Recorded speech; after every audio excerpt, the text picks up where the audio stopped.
My name is Meredith May, and I'm a feature writer at the San Francisco Chronicle.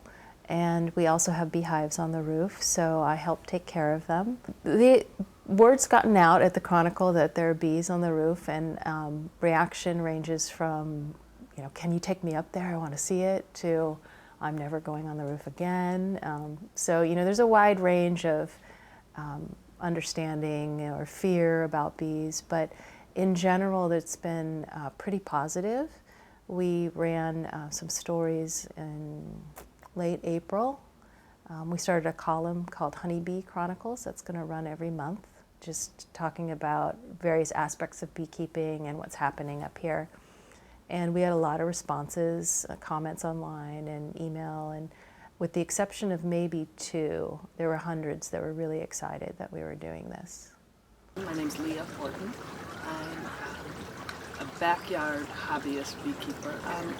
I read an article in the paper in the Chronicle probably 5-6 years ago about colony collapse and the importance of bees in California as far as almond growers go.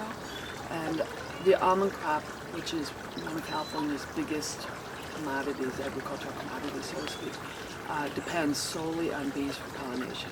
And without the bees, there are no almonds. They pollinate 40% of all the food we eat. So It used to be where you just put boxes out in the spring and then you collect your honey at the end of the year, and everything was nice and happy in the bee world. But then we started having parasitic diseases come in from mites and something called foul brood. And then there are other additional things like the small hive beetle, and so it's really a big challenge now just to keep bees alive. My name is Robert McKimmey, and I'm a beekeeper. About 14 years ago I took a class and became pretty enamored with bees and sort of got hooked, and I've never turned back. I think everybody who becomes a beekeeper is really entranced with just how wonderful bees are. And it's kind of a crazy thing, but I think every beekeeper gets really kind of sentimentally attached to their bees. More than anything I've ever been involved with, bees are very life-affirming.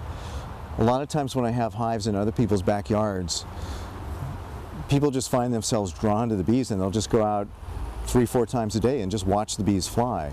So really just the sense of industry is really terrific. And the fact that they work together in such a strong way to preserve the ongoing survival of their particular colony. So just the working together for the greater good is a really huge win.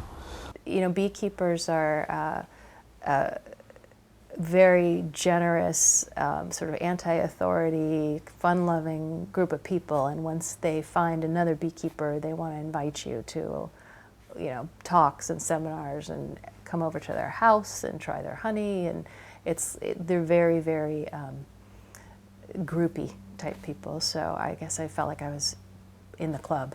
It is the best honey, urban honey, because it comes from so many different sources. It's incredibly rich. A lot of our readers are beekeepers, or a lot of people in urban settings are getting more interested in beekeeping. The collapse disorder, the CCD, the fact that bees are so threatened and are having such a hard time surviving, that really just raised the consciousness of people to bees.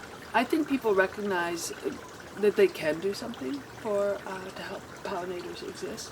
The relationship with bees is it's one of the most gentle, thoughtful, loving, just beautiful ways to interact with nature. I think we have a way of showing that actually you can make a difference by having hives in your yard.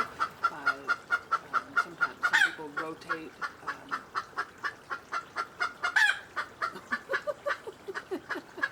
Someone else wants to speak here about urban beekeeping.